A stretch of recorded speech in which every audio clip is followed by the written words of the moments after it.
Hey everybody, and welcome back to The Secret Podcast. My place is a mess right now. This is what happens when Natalie goes away for 3 days. The place just gets flipped upside down. I feel like I just lose all control and all desire to keep my life together. So dishes are piling up. I got gear all over the apartment. I got nobody to impress. So today I've got an interview to share with you. This is Jason Zook.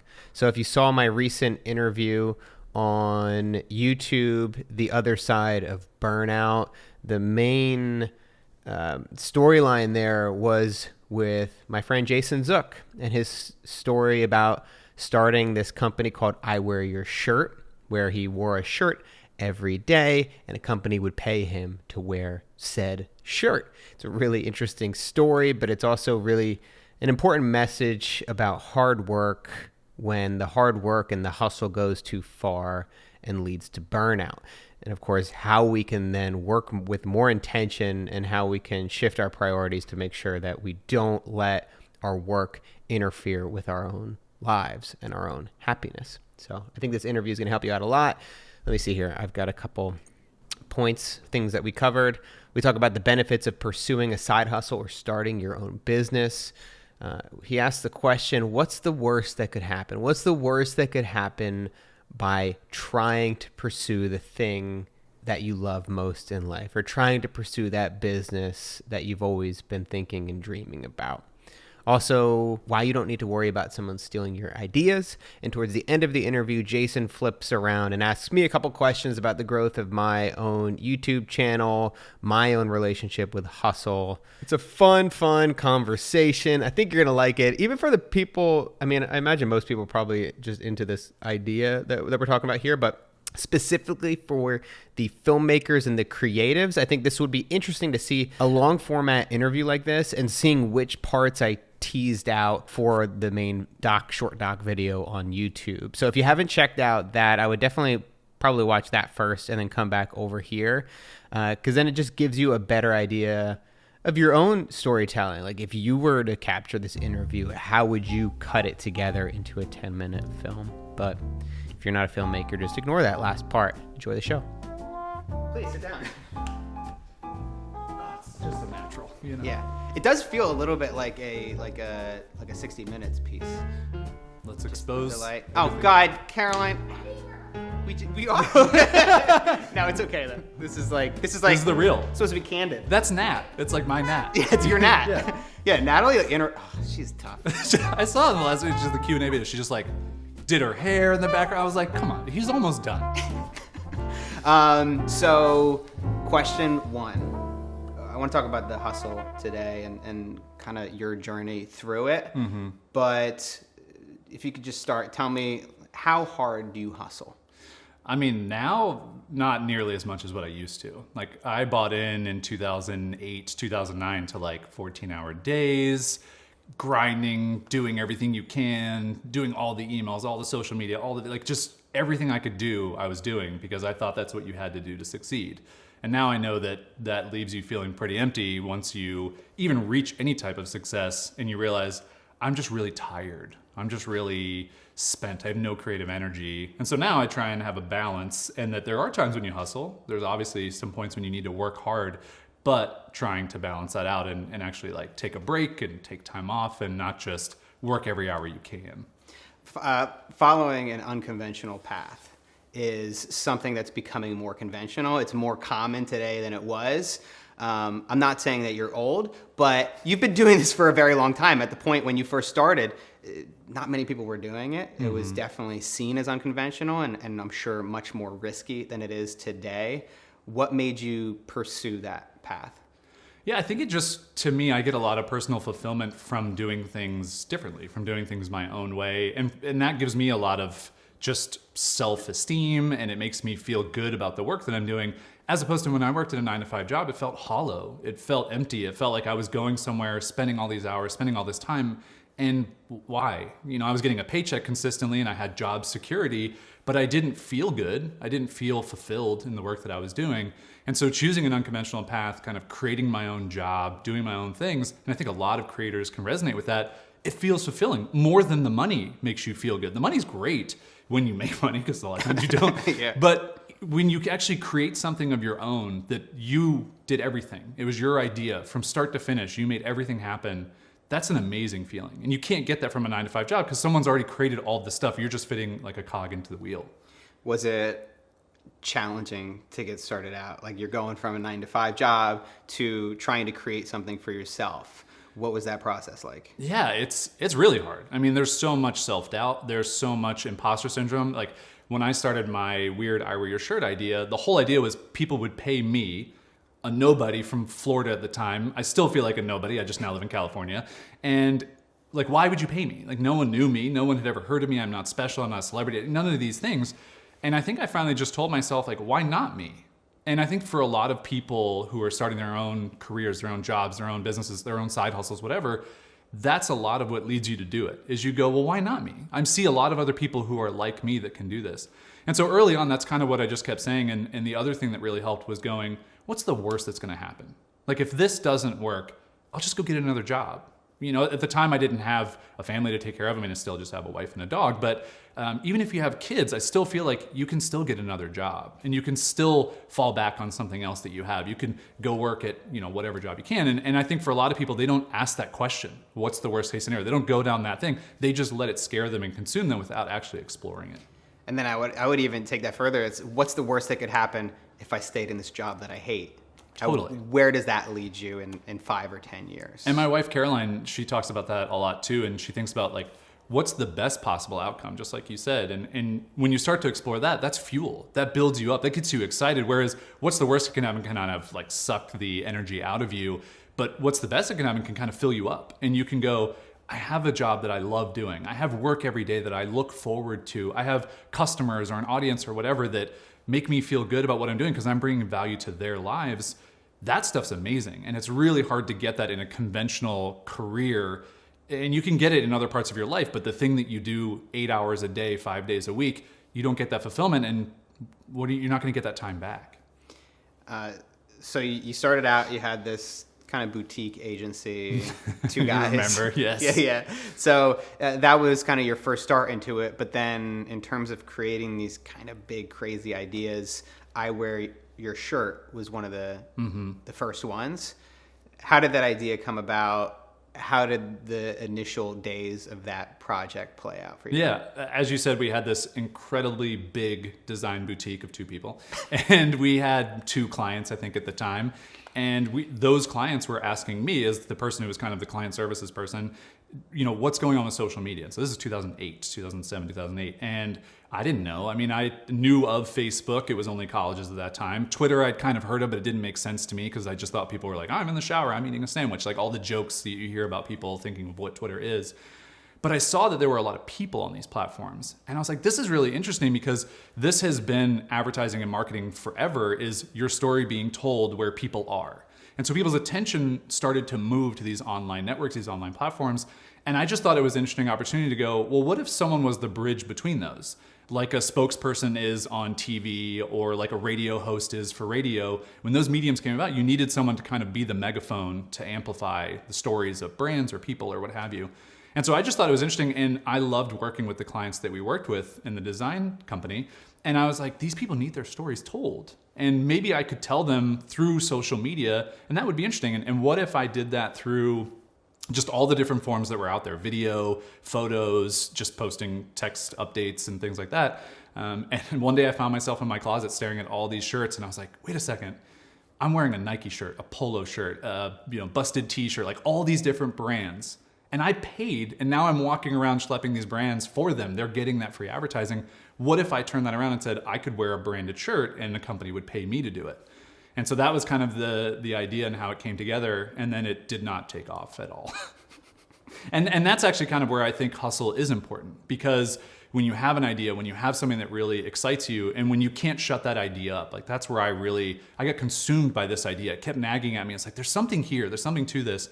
And I just knew that I had to put in a lot of time and effort to get that idea in front of people.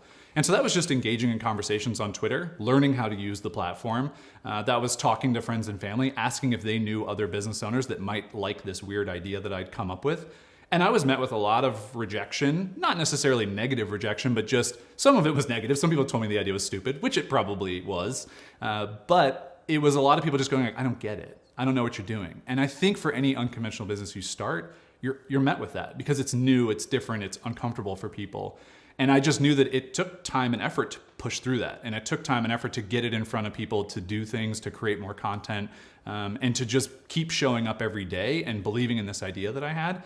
And that success would come because I wanted the thing more than I felt or feared the reality of what it would take to actually get it to succeed. When did things start to stick with that? Not in the first day, week, or month. I think it took about 3 months, and I was working every single day, talking to people, reaching out to people, emailing people, having some random phone calls with people on the internet that I didn't even know, but just to like get feedback on this idea. And eventually it was just this little small trickle up, just like it wasn't the hockey stick growth. It was just like little tiny things here and there. And I remember there was one phone call I got from an agency. I think they were in Alabama at the time. And they're like, hey, we see this I Wear Your Shirt project you're doing. I was selling it every single day of the year. So they're like, we want to do this March campaign. Can we just buy up the rest of March? And for me, I'm like, that's amazing. For them, it was like a $600 expense. So it meant nothing to them because the price was so affordable. But for me, that was like an extreme validator that someone saw this as an opportunity. And so it was that type of moment that then gave me a lot of positive reinforcement, that self-esteem that someone said yes to me. And the money was nice to have, but it wasn't that much. And that really, I think, kind of boosted me forward because then I could use that as leverage. I could say, hey, other people who might be interested in this, the month of March just sold. And that was actually when I got a New York Times interview, which sounds amazing, but it was buried in like the bits and blogs section that no one's ever heard of, no one's ever read. And the interview's like 500 words long, like it's nothing. But then I could go to people and I could go, hey, I did a New York Times interview. And you can read it if you want, but that cachet alone stood on its own and it got people to go, oh, something's happening here with this idea. People are believing in it, people are kind of buying into it. And then it started to really take off by itself. Right, and you're getting enough feedback that then you can put in even more effort and put your head down and start working and grinding. Mm-hmm. Fast forward a little bit, at what point does it become overwhelming for you? At what point are you realizing I'm spending so much time working on this thing? Yeah, I had the foresight when I started that I didn't just want it to be me. So first year it was just me. Second year it was 2 people wearing shirts. Third year it was 5 people. And I eventually wanted it to be 1 person in every state in the United States. I thought that'd be really cool to have 50 people around the country. And I was just very US centric at the time. So I was like, oh, that would work. And I started to notice when it went from 2 to 5 people, it was a little too much. Because I was still showing up every day wearing shirts. I was answering all the emails. I was doing all the marketing, all the sales, keeping track of all the orders, now having 5 employees. And I had to keep up with everything. And I started to realize, wow, I was already working like 12 and 14 hour days to manage all of this. I just like 5x'd my workload somehow. Where's that time gonna come from? And I worked longer. I worked harder. I did less things with friends. I skipped a good friend's wedding so that I could literally work on a Saturday because I had built this, what I call a career dungeon around myself. And so you go from a 9 to 5 where you feel like you're trapped and you can't get out of it. But now I was working like 7 to midnight almost and just never had a break. And that to me, right around 2011, when that shifted to 5 people, it just became, I knew it was gonna be unsustainable, but I just was like, you're kind of like that duck floating on the pond, right? Everything from the outside looks great. You're calm, you're smooth, but underwater, it's just like crazy keeping you afloat. And that's how I felt. At the time, I guess you probably felt like you had no choice. You had created this environment where you had to make a video every single day. What was the lesson there in terms of designing an intentional life and really making sure that, yes, you work hard, but obviously don't take it too far? Yeah, I don't think I ever asked myself, what do I want my life to look like? All I asked myself was, how can I succeed in this business? And so the two never really meshed together. It was just they were separate entities. And I figured once the business was successful enough, I would then have all the time in the world to live a good life. And it's not how it works, because the more success a business has, almost always the more problems it has, the more time it needs, the more people are involved that have to be managed. And that's not a blanket statement for everybody, but I think for a lot of independent creators who are building their own thing, it's pretty true. And so what I realized was I'm not prioritizing life at all. I gained 50 pounds, and I was a collegiate athlete. So like that was crazy for me to let myself get that way. I wasn't sleeping at all. My diet was basically Chick-fil-A and Diet Coke, which is like not a great diet. Sounds delicious, but not a great diet. And I just knew that at some point there was going to be a breaking point. And I had built this system for myself that was not sustainable to every single day show up and have to do work and never get a break. Because even though I could do the work, I could turn on the camera, I could record the video, I could edit the video, I could answer emails, all that stuff, you run out of creative energy. You only have so much of that like sits with you at all times. And I burned through all that. And you could really see it. You could start to see it in the content I was creating and the things I was putting out. It just was very phoned in. It was because I just didn't have any creative bandwidth left. Well, you also had to put this personality forward. You're selling a product. You're representing this brand on your T-shirt, and you need to give them everything. So did it feel like, in a way, is a bit ironic, or at least hard to actually be yourself? Because when you're on camera, you just have to fake it. Yeah, I felt like I always had to be on. I felt like I always had to be showing this perfect life. And I think it's really interesting. So this is 2011. We're 2018 now is sitting down. And I think perfectionism is a known thing within social media, where everyone sees like, oh, your perfectly curated feed of your life on Instagram is probably not true. You go number 2 in the bathroom just like the rest of us. Like you have bad days, you feel awful on certain days, you feel simple, you have all the normal things that people deal with. And for me at that time, I'm representing a company. I'm not just representing myself. And I felt like I couldn't do anything. I couldn't do anything wrong. I couldn't be sad. I couldn't have a bad day. That's a horrible place to be because it's just not realistic, and it's not something you can keep up for a long time. And I remember I got sick one day and I just was like food poisoning, like could not get out of bed. And I flipped open my laptop. I'm hosting a live video show because I did a live video show also every day. And people were like, go to bed. Like, you don't need to be doing this. And even the company that I represented that day, they're like, it's fine. Like, it's not the end of the world. But it felt like the end of the world to me because it was my business. I was everything for me. It was what I had put all of my self-esteem in was this business. All my self-worth was this business. Let's talk about the word hustle. Yeah. Because the word hustle has really taken grip in our culture. And it's something that people wear as a badge of honor. I'll sleep when I'm dead. First, tell me a little bit about your relationship with the word hustle, because I know that was something that you definitely branded yourself with.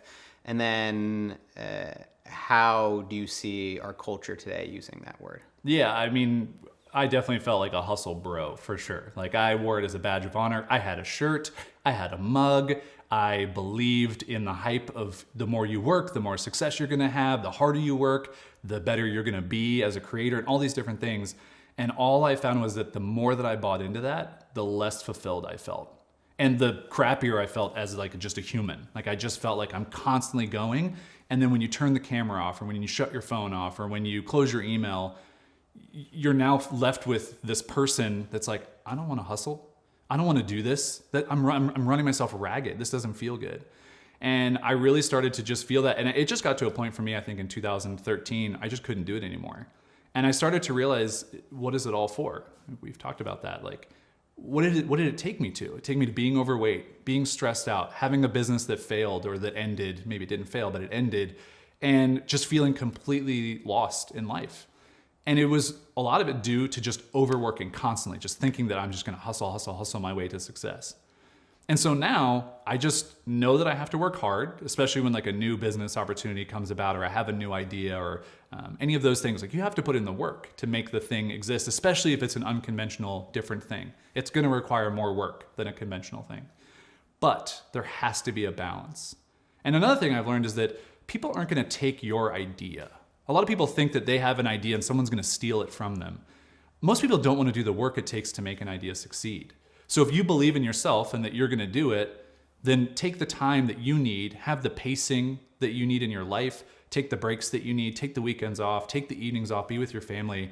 The work will get done. It may take a bit longer, but you'll feel better at the end of it because you didn't hustle your way to get it done as fast as possible and then feel completely empty at the end. Yeah, I wish it was as easy to say, we are anti-hustle. We don't believe in the hustle. But that's just simply not true, because I think both of us are in the same boat where we put a tremendous amount of work and energy into the things that we really care about and the things that we want to bring to life. And sometimes in the very early stages, we have to work much harder than we do after we get it to launch. But how do we then work or hustle with intention? Yeah, I think you know this well, is that you have to go to the edges. And each person has their own edge, their own boundary, their own kind of line in the sand that they draw. And so for me, I think I had to do what I did with the I Wear Your Shirt business. I had to work every single day, try and grow that business so that I could learn this is too far. I need to take a huge step back, but now I know where the line is. And I don't ever want to butt up against that line ever again. And I think you know this as well, is like you could have all of the work, all of the clients, all of the projects, but to what end? There's always more of that to get. There's always more of that to do. And so you have to find out like how much of it do I want to be doing on a daily basis or on a weekly basis or on a monthly basis. And then you go, okay, I'm probably going to actually take 50% of that because I don't have to do all of those things. I don't need to fill all of my time. And it's that Parkinson's law of if you have the time, you'll fill it. And it's on us as creators to go, I don't have to fill it. I can shorten the amount of time I can work to maybe 2 hours a day or 3 hours a day. What a novel concept. And I can still get all of my work done, and then I can just go live my life and enjoy my life. Mm. Yeah, I guess in a lot of ways, productivity isn't always about just creating more and more and more. It's being able to step back and actually enjoy your life and create balance. How do you maintain that balance, especially as somebody is following an unconventional path, working from home? How does that play out? I think a lot of it has to do with planning. Like you tell yourself in the beginning, I have to be consistent in the beginning. I have to do the work that it takes to get whatever I'm trying to do out there. But then in 3 months, I'm only going to work this amount. Or in 6 months, I'm only going to work this amount. And that's probably going to change. It's not going to be this perfect map that you lay out for yourself. But that you have the intention to go, I'm not going to be in this hustle mode right now forever. It's going to have an endpoint. And I'm going to have a time when I have time for family, and that should always exist, but I have more time. I can actually step away from all this. And I just think a lot of us don't look further than the start and end of a project because we're so excited about the project. We're so, just it energizes us, it fills us up. And instead we need to go, this is not just a project, this is my life. This is what I want to be doing full time. This is what I want to be doing for years. And when you think a little bit longer term, then you can spread out that hustle to go a little bit further. And certainly you may have to make money to fill those gaps, and that's a realistic thing that we need. So maybe you do that ahead of time. Maybe you build up your savings. Maybe you sacrifice a little bit of jumping into your idea to work at a 9-to-5 job where you save a bunch of money ahead of time. That builds you a runway, and you have that time that you can then spend that's a little bit longer so you don't have to compress it down into this finite amount of time that you have to succeed and hustle through that. You brought up a good point about sacrifice, because I think that's a really important word, because we can't get everything we want without making some sacrifices. What to you are things worth sacrificing, and what things will you never sacrifice? I think when you're trying to pursue, and let's even call it a dream, because I think for so much of us, the thing that we want, the unconventional path, the idea, the business that we just imagined would be amazing for us is a dream in some degrees. And I feel like you can't achieve a dream or have a dream without removing some things from your life, because you currently don't live that dream right now. So something has to change. And I think for a lot of people, that's a lot of frivolous things like Netflix and going, out to party and doing those things. Like for me, I was going out with friends all the time when I first started in my entrepreneurial journey. I just got out of college, that was the lifestyle, that's what everyone was doing. And when I started my first business, I realized, I can't be hungover tomorrow, because I have to show up for a client, or I have to create a video, or I have to do these different things. I have to not do that as much anymore. And so it starts to scale back. And I think for every person, it's their own going out at night, or it's their own Netflix, or it's whatever. The thing that's your time suck that you spend a lot of time doing. And you just have to go, do I want my dream more, or do I want to watch Netflix more? And there's some great shit on Netflix, no doubt. But your dream is going to fulfill you for a lot longer time. And it's going to be something that brings you so much more in all aspects of your life than just watching some stuff and kind of that like little dopamine response you get from not doing the work and just being lazy. A couple questions, and then we'll see if there's anything else that you want to touch on. A couple are more in terms of just like storyline structure for me. But it would be nice to get the I Wear Your Shirt in kind of a succinct, like I started I Wear Your Shirt this year, and then it took this long to build up, and at that point it had basically consumed my life. Yeah. So I started I Wear Your Shirt. The idea was conceived September 24th, 2008 in my closet. Told my first friends about it on AOL Instant Messenger, so this tells you what was going on at the time. 2009 was the first year. It was just me wearing shirts. Pricing was the unique thing of $1 every day increasing. So January 1st was $1, January 2nd, $2, all the way up to December 31st at $3.65. Every day was for sale on the calendar, and it sold out in 6 months, which was amazing. And I showed up every day, filmed the video, took photos, posted on social media, did a live video show. But I also answered all the emails, managed all the customers, interacted with all the audience and community, and kept up with it. And it made $80,000 in the first year, which was amazing. It was more than I was making in my 9-to-5 job. In the second year, doubled the price, added another t-shirt wear. This is 2010, and made over $200,000. And I remember the day that we launched the 2010 calendar, like opened it up for sale, I had $60,000 sitting in a PayPal account. Also, PayPal flagged the account because they were like, where did all this money come from? But that was really crazy. Like, that was a feeling I'd never had before. And then 2011 grew to 5 t-shirt wearers, and that's actually where things started to turn down. We made just under $500,000 in 2011, but I spent over $500,000. And that was the first time the scales had ever tipped. In 2012, we made over $500,000, 5 people wearing t-shirts again. AOL wrote an article that kind of went viral about a guy who makes $500,000 wearing t-shirts for a living. And I think I personally paid myself $32,000 that year.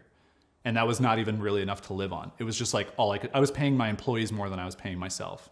And I just knew that it wasn't sustainable. In 2013, shut down I Wear Your Shirt, May 6th, 2013, officially retired.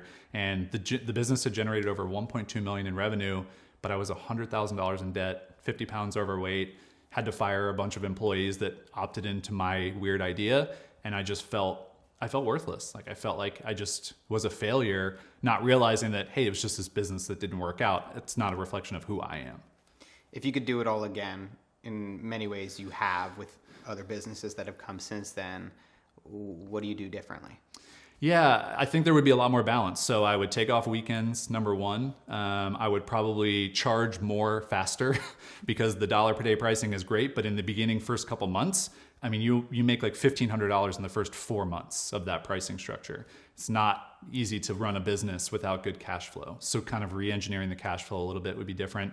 And then I wouldn't try to grow it. I wouldn't try to grow it to 5 people, maybe 2 people, maybe 3 people, but I would keep it smaller. And I would probably be a lot more discerning about what brands I worked with. I worked with over 1,600 brands. So you can imagine that there are a lot of different types of companies that fell into that. Yeah. You were sending me some of the videos. Oh, and just some of the brands you worked with were very... Yeah. I did have some filters. I had what I called my grandma filter of like, if my grandmother wouldn't approve of this company, I wouldn't wear a shirt for them. But there were some that kind of like slid in there a little bit that were... cringeworthy now to definitely look back on. So I think should I show them? Should I? Yeah, definitely. Yeah, let's name them. Let's Yeah. But I just think that being a little bit more discerning of who you work with and the work that you put out. But I don't think I would change not being good at video. I don't think I would change being a complete just new layman to social media, because I think that was kind of the appeal for people of like, here's this normal guy who's literally using a flip cam, who is editing movies in iMovie. He doesn't know what he's doing. Half of them are messed up. They're not lit well. They sound terrible, but it's relatable. It feels like something that someone watching it could do and they could see themselves doing. And that to me, I think is a really important lesson I learned. And I probably wouldn't change getting in debt, because that's another edge that I got to that showed me getting to $100,000 in debt. I never want to get back to that point again in my life. And I know you can relate to that as well, because that weight of that money, that pressure that you feel, removing that pressure is something so few people ever get to feel. And it's amazing. It's an empowering feeling to not feel that. And so knowing that, I wouldn't want to change not having that. Yeah, I think it changes your relationship with money as well. It's just, for me, it was realizing that the money I was making wasn't mine. Mm-hmm. It was the bank's money, and I was in debt. And that relationship with money hasn't really changed since I've gotten out of debt, which in a ways is a good thing, because Absolutely. I don't really value money the same way that I might have if I was just stacking it up in the early years. Let me just double check, see if I have any other questions. Is there anything else that you wanted to cover? I think the one question that I would have for you, though, is turning back on you, is I don't remember. So I Wear Your Shirt went up and then down.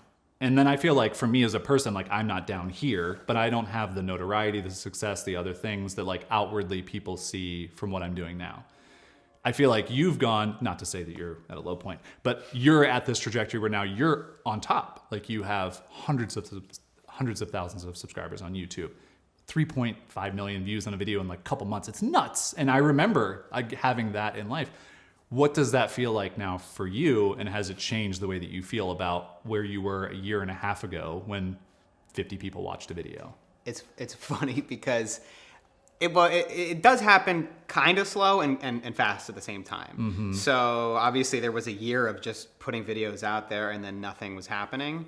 And it was frustrating, but I was also patient. I felt like I'm putting out really good quality content and really good quality videos that I think have a lot of value. Just people aren't seeing it.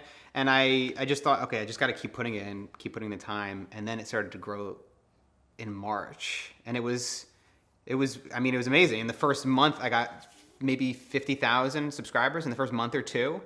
And 50,000 to me, it still is a massive number. I was just thinking about this before because I just went from 40,000 to 400,000. It's fucking weird. It's weird because 40,000 at the time when I had nothing seemed like it would take a lifetime to get to. It seemed like how the fuck would I ever get to 40,000 subscribers? Mm-hmm. So and then the switch to 400,000 it's hard to grasp. And I have actually had a bit of a fear of success and a trepidation about it in the past couple weeks. It's a little bit unnerving. That it's going to all fall apart on you or you're going to lose control? What's the fear based in? Not that it's going to fall apart because I feel like I'm not that attached to it that it wouldn't destroy me if it fell apart because it kind of did happen pretty quickly. But it's really, really hard to describe. But I did actually get through to Natalie because Natalie and I were talking about it. She did not understand what I was saying. And then we were in bed like 2 nights ago just talking about it. And I was like, it just feels, it's like, I have to do this. Like, it's like you did every video day. But I was like, I have to do this forever now. I have to make a video every Monday. I have to do a podcast every Wednesday. And now it's like, obviously I don't have to. Right. Knowing that is helpful. But also the bigger it grows, the more I feel obligated, the more I feel stuck to it, the more I feel like I'm building this thing that is going to be incredibly difficult to step away from if I ever wanted to. And she just started dying laughing. She's like, you're stuck. You're stuck. What are you going to do? You can't because she wouldn't have that same experience. She has a job, right. But then she can get a new job, switch up. But also at the same time, I'm like, but you still have to continue to work forever. Yeah.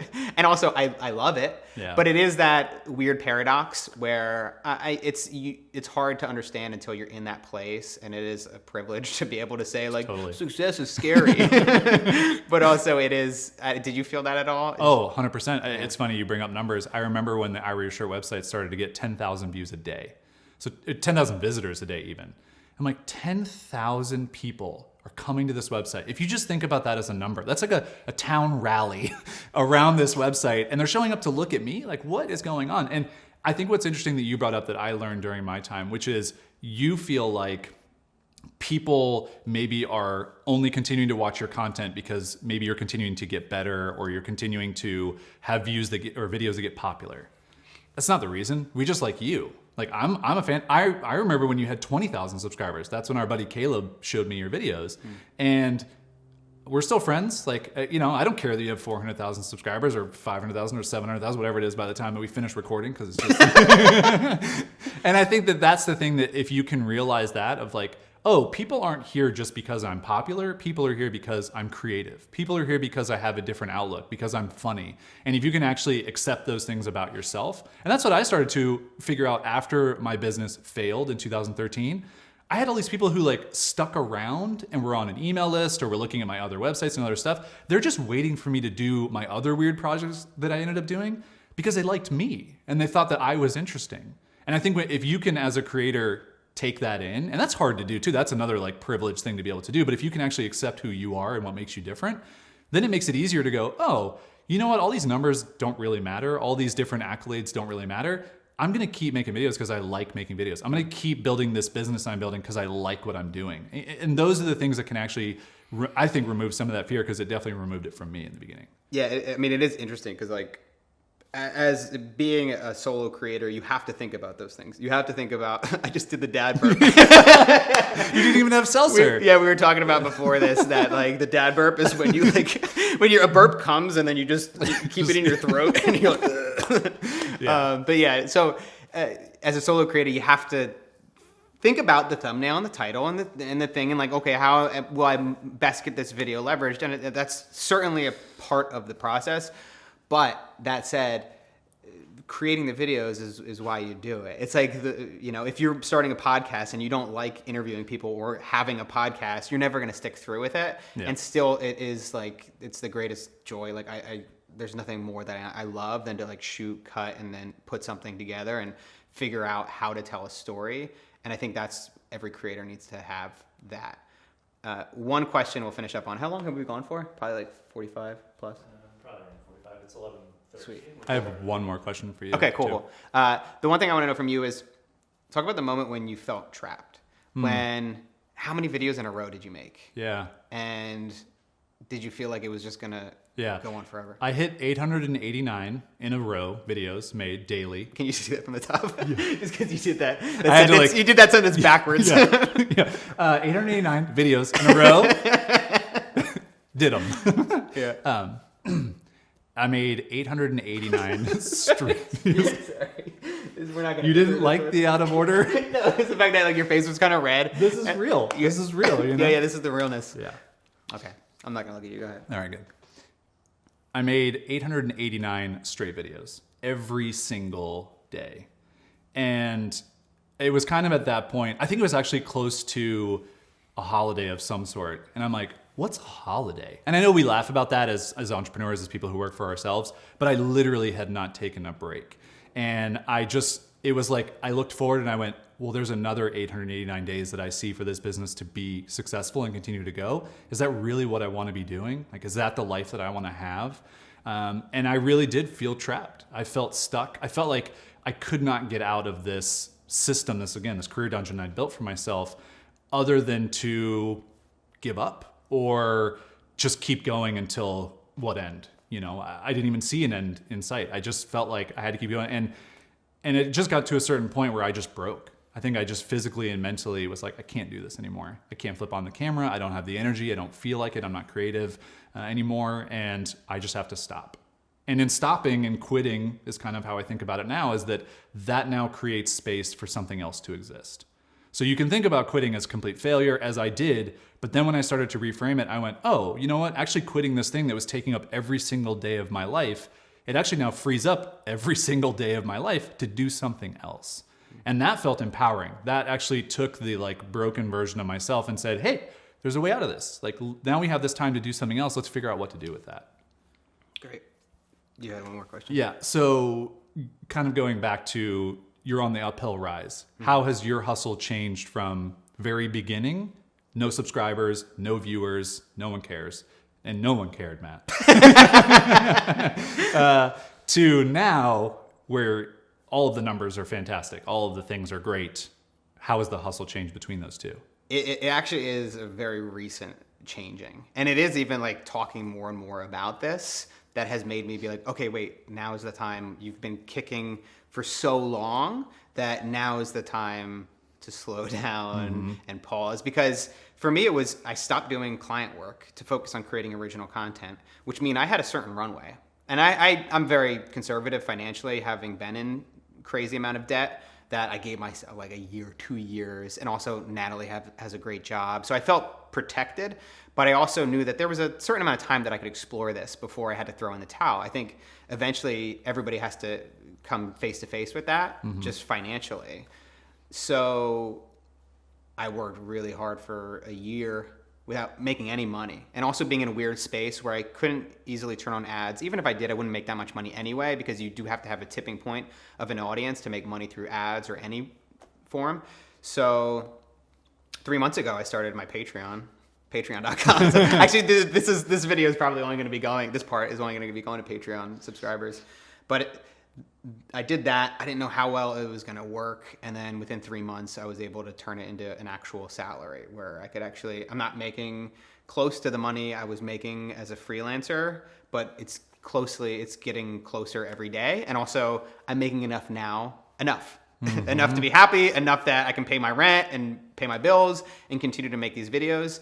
But then it's also like, all right, great. Now I can just focus on one video a week, one podcast a week, and then my Patreon videos. And that's it. And then it's like, I have to say no to a lot of stuff. You get crazy amount of like sponsorship offers and deals, which are very easy to say no to. They're also very easy to say yes to. For you, yeah. No, but it is like, it's kind of easy to actually just have that blanket no for everything and to only have one place where I'm earning revenue at. Because then I don't have to spin my wheels in all these different ways. I can just put all my energy into that one thing. But then the challenging part just about being following this path is that I have to travel a lot. Natalie's family lives in Australia. My family lives in New Jersey and Philadelphia. I'm sorry. It's tough. It was tough. Imagine being raised there. Yeah. So we're traveling all the time, and we're actually traveling to Australia next week. So I find myself still working weekends pretty frequently, but it's also because I get to take so many more days off. I can take weeks off at a time. I can, we went to London and then Iceland for maybe 2.5 weeks, where I did a little bit of vlogging for fun, but most of the time it was just me hanging out. Like most people create vacation videos anyway. I probably would have done that anyway, but it is like it feels like for the first time in a while, I'm starting to just slow down and say, okay, I still want to keep up a consistent, process of making content every week, but I don't want to burn myself out, and I don't want to take on too many side projects or too many interviews or take on too many obligations that I can't fit into my life. Yeah, it's super interesting that I feel like you're at the peak that you've been at, especially popularity wise, obviously, with just all the numbers and all the things, but yet you're slowing down the most that you've ever worked. Yeah. That's cool. Yeah. And I think that's a relatable place that people can aspire to get to, understanding that the hustle is needed here to get through what Seth Godin calls the dip, as everyone talks about. But then when you start to trend upward, the amount of work you can do, if you've built the right business, if you've built the right kind of intentional creative thing that you want to do, it doesn't have to be 5 days a week. It doesn't have to be 5 videos a week. It doesn't have to be any of these things. It can be exactly what you want and the schedule that you want, that you dictate and that you feel good about. Yeah, and I am thinking about how do I simplify certain aspects, and like where is the most growth. This is actually interesting. Like I did the social media detox, and then that was the biggest growth I'd ever seen by far. Yeah, and it just made me realize I don't have Instagram on my phone now. I don't do Instagram stories, and I don't have Twitter on my phone. I have no social media apps on my phone. I still will go onto it on my computer, but I'll post through a third-party app. But it's like why? Yeah. And like, dude, I was making these excerpts, and like when I had you on the podcast, I would make all these like excerpts. I'd do 8 different videos for Instagram and Twitter, and I was spending so much time working on that. I'm like, I don't need to do that anymore. Yeah, because I'm getting enough growth over here. I don't need to actually get that extra 5% boost. So it's being intentional with where I spend my time. So now I'm actually putting way more effort and energy into my videos. They're 8-10 minutes, and now most of them are highly edited versus having like too much just. Every once in a while, we gotta have the filler videos. Of course. And you've also gotten better. So even you're not 100% now is better than your 100% was a year and a half ago. That's true. Yeah. Which a lot of people lose track of, is that you're going to get better. You're going to learn, and you're going to get faster, and you're going to all these different things. Maybe you're going to hire an editor, and then you're going to even remove something from the process. It's going to get easier to do the actual work that nets the biggest result for you. But you have to believe that, and you have to put in the work in the beginning to get to that point. It doesn't just happen at the end. Boom. I didn't explode it. You exploded it. Cool, thanks. Give me a hug. Oh, yeah. Nice job. Around all the things. My back's sweaty a little bit. Yeah. Thanks for listening to The Secret Podcast. Appreciate your support here on Patreon. Got a lot of great videos coming. I've got a journaling for productivity video coming soon in the next couple weeks. I think it's going to be pretty dope. I think you guys are going to like it. So stay tuned for that. And that's it. See you around. Bye now.